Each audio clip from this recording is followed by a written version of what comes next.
செங்கல்பட்டில் நடைபெறும் நிகழ்ச்சியில் தமிழக பாஜக தலைவர் நைனா நாகேந்திரன் பேசி வருகிறார். அதனை காணலாம். ஏனென்றால் அதிமுகவோடு கூட்டணியில் இருக்கிறோம்.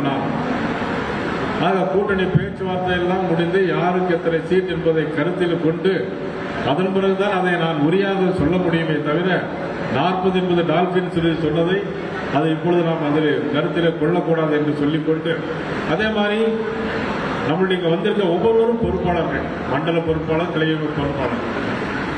தேர்தல் கூட்டணியை பற்றி நாம் யாரும் பேச வேண்டிய அவசியம் இல்லை.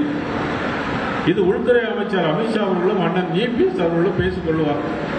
ஆகவே பேஸ்புக்லையும் ட்விட்டர்லையும் அது எப்படி இது எப்படி என்று தயவு செய்து யாரும், இந்த கோட்டத்தில் உள்ளவர் மட்டுமல்ல தமிழ்நாட்டில் உள்ள யாரும் அதை பற்றி கருத்துக்கள் சொல்ல வேண்டாம் என்று நான் உங்களை எல்லாம் அன்போடும் வேணையில் உள்ள தலைவர்களோடு கேட்டு அன்போடு நான் கேட்டுக்கொள்கிறேன். ஏன்னா இன்றைக்கு இருக்கிற காலகட்டம் சனாதனத்திற்கு எதிர்ப்பான ஒரு ஆட்சி, ஆன்மீகத்திற்கு எதிர்ப்பான ஒரு ஆட்சி.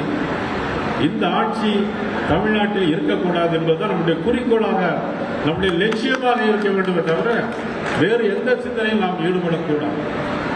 ஆகவே தான் பொறுப்புள்ள நாம் அனைவரும் இனி ஒரு பொறுப்போடு நடந்து கொள்ள வேண்டும் என்று உங்களை அன்போடு நான் கேட்டுக்கொள்வதோடு, ஏனென்று சொன்னால் பெண்களுக்கு எதிராக ஆட்சி.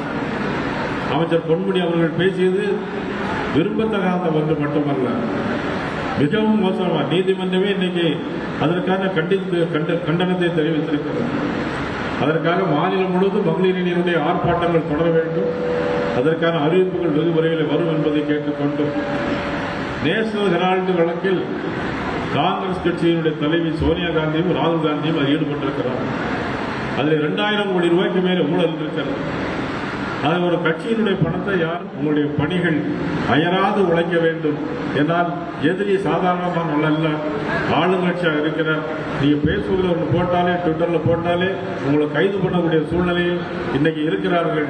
நாம் ஏன் என்று கூட கேட்க முடியாது. ஆகவே இன்றையிலிருந்து உங்களுடைய பதிவுகளை மிகவும் நியாயமான முறையில் மக்கள் மதிக்கின்ற வகையில் உங்களுடைய பதிவுகள் இருக்க வேண்டும். கூட்டணியை பற்றி யாரும் பேசக்கூடாது, அது தலைமை பேசிக்கொள்ளும்.